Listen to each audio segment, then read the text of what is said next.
How's it going? Fine. Get a lot ready today? Yes.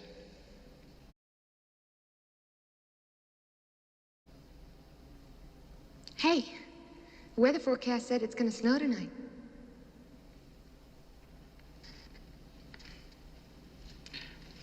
What do you want me to do about it? Oh, come on, hon. Don't be so grouchy. I'm not being grouchy. I just want to finish my work.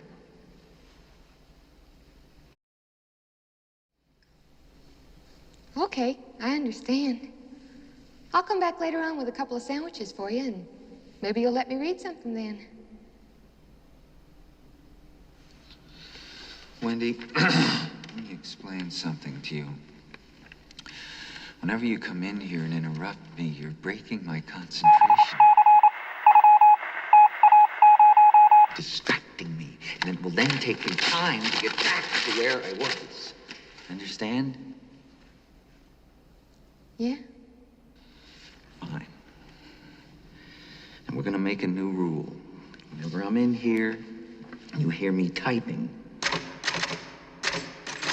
Whether you don't hear me typing, what the fuck you hear me doing in here, when I'm in here, that means that I am working. That means don't come in. Now, do you think you can handle that? Yeah. Fine. Why don't you start right now and get the fuck out of here? Okay.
The journeys that the beach people have taken to get here have varied from coming across the road up here to coming across what, if the sun doesn't deceive me, is the country up here. And Ralph Johansson and his son, who are with me here, came across Florida last night. Did you do this because to be close to history is to be a part of history? Yes, I felt it was a dramatic point in history, and I wish them the best of luck up there. Well, did you feel that somehow being here would make a difference to you and to your boys rather than to watch it on television because you would be in some way fringily on your way to the moon? Right, a little bit closer to it. Well, I think a lot of people feel that who are here on the beach, and some have come a very long way indeed. Now, Bob Ryan, who is with me here, has hitchhiked from Torrance, California. No. I hitchhiked from Miami. Oh, I thought you come from. Well, I got you wrong, but you did come, and you did come also to the first one in 1961, didn't you? When Alan Shepard was shot up. But did you make this whole trip to Miami just to be here today? Yeah. And do you think that the minute of flame that you will see going up into the sky will make it all worthwhile? Yeah, well, I just hope to make it successful and have no problem. Thank you. Well, I think that the poetry is perhaps in the hearts of the people here rather than in the words of the people who are writing about it. This is Carol Ewell. You kind of came across the road since you go to college here. What brought you here to the beach today? Well, I just came to watch it. I thought it would be interesting to tell my children that I actually saw it go off. That you were, in a sense, actually here and actually a part of it. Yes, sir. Well, a long time ago, an English critic said we couldn't ever have another dream of Jacob's ladder, of angels climbing up and down to heaven, that the world had gotten too big, it had gotten astronomical, the universe. Does the moon seem strange and far away to you? No, not really. There's things further out than the moon. But isn't it true that to young people like yourself, the moon isn't mysterious anymore? It isn't romantic. It isn't the bright face of romance. Well, it's pretty at night, but that's about all. But it is exciting to see someone starting to go there. Yes, I think so. So you can see that there is a mood of intense anticipation here for very many reasons and from very many places. Now back to Walter Cronkite. The flash, apparently official, President Kennedy died at 1 p.m. Central Standard Time, 2 o'clock Eastern Standard Time. From this Florida launch complex, this Florida launch complex. My palms are sweaty. My palms are sweaty. That's, you're now a member of the mission launch team.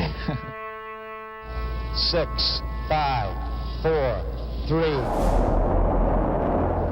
2, 1, 0. Liftoff. We have a liftoff. What a moment. Man on the way to the moon.